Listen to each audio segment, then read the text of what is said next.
भद्रक सदर अपहंच अंचलर स्वर उत्सव महोत्सव सभा समिति समारोह प्रगति दुर्गति और संगतिर अभिव्यक्ति को नहीं आंचलिक संवाद विभाग पक्षर प्रस्तुत करुछु जिला हालचाल।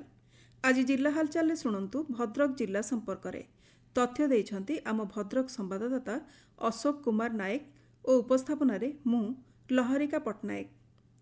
राज्य सरकार 2 वर्ष पूर्ति अवसर में भद्रक शहीद स्मृति भवन टाउन हॉल रे आयोजित विकासर धारा ओडिशा सारा प्रदर्शनी और सुशासन कार्यक्रम में उपमुख्यमंत्री प्रभाती परिड़ा जोग देइथिले।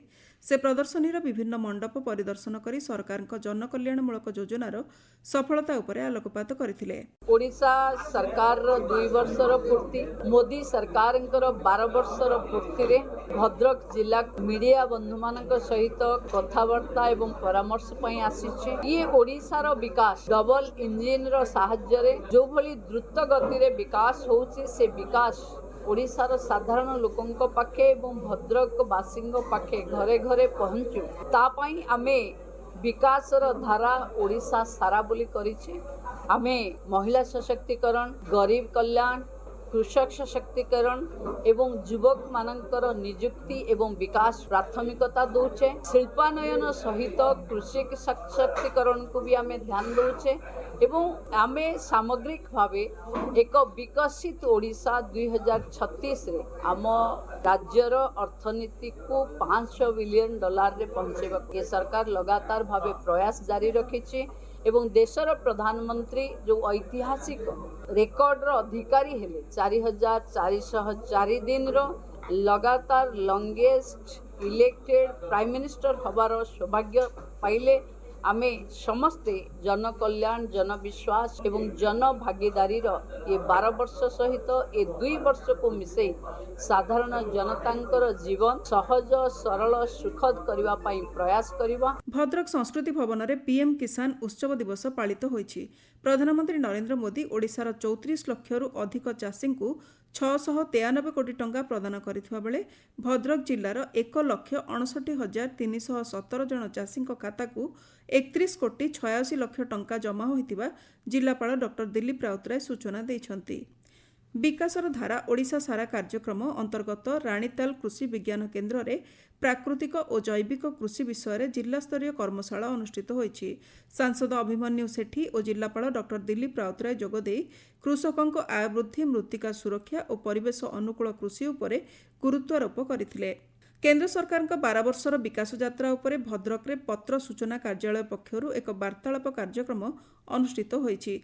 सांसद अभिमन्यु सेठी विधायक सीतांशु शेखर महापात्र और जिलापाल डॉक्टर दिलीप राउतराय विभिन्न उन्नयनमूलक योजना और 2047 सुधा विकसित भारत गठन लक्ष्य उपरे मत प्रकाश करथिले। भद्रक रे आयोजित अन्य एक सांबादिक सम्मेलन में सांसद अभिमन्यु सेठी और विधायक सीतांशु शेखर महापात्र केन्द्र सरकार 12 वर्ष और राज्य सरकार 2 वर्षर सफलता संपर्क में आलोकपात करथिले। सेमाने भद्रक रे शीघ्र मेडिकल कॉलेज और विश्वविद्यालय प्रतिष्ठा पई शिलान्यास हेबो बोली सूचना देइथिले।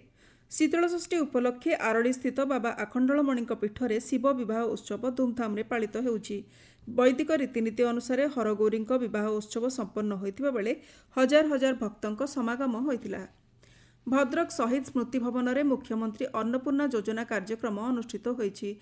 विधायक सीतांशु शेखर महापात्र और जिलापाल दिलीप राउतराय सूचना देइछंती जिलार 11,25,000 रु अधिक हिताधिकारी मुंड पिछा 10 किलोग्राम चाउल मागणारे जोगाई दियाजिबो। भद्रक नेहरू स्टाडियम उन्नतीकरण पई 23 कोटी 50 लक्ष टंका व्यय भित्तिप्रस्तर स्थापन करा जायछि। उच्च शिक्षा ओडिया भाषा साहित्य संस्कृति और क्रीड़ा मंत्री सूर्यवंशी सूरज जोगदेई जिले में क्रीड़ा भित्तिभूमि विकास पई सरकार पदक्षेप संपर्क में सूचना देइथिले। धामनगर निर्वाचन मंडलीर सोहड़ा पंचायत में मंत्री सूर्यवंशी सूरज 78टी विकासमूलक प्रकल्पर लोकार्पण करिसेंति। प्राय 2 कोटी 50 लक्ष टंका व्यय रास्ता स्वास्थ्य केन्द्र ग्रंथागार मार्केट कम्प्लेक्स और अन्यान्य भित्तिभूमि प्रकल्प उद्घाटित होईछि। धामनगर ब्लॉक कोठारठारे आयोजित समीक्षा बैठक में मंत्री सूर्यवंशी सूरज विभिन्न उन्नयन प्रकल्पर अग्रगति समीक्षा करथिले। से जनसाधारण पाखरे सरकारी योजनार सुफल पहुंचाइबाकू अधिकारी मानकू आह्वान देइथिले। जिला हालचाल आज पई एतिकी। आसंता काली जिला हालचाल रे सुनिबे बलांगीर जिला संपर्क रे।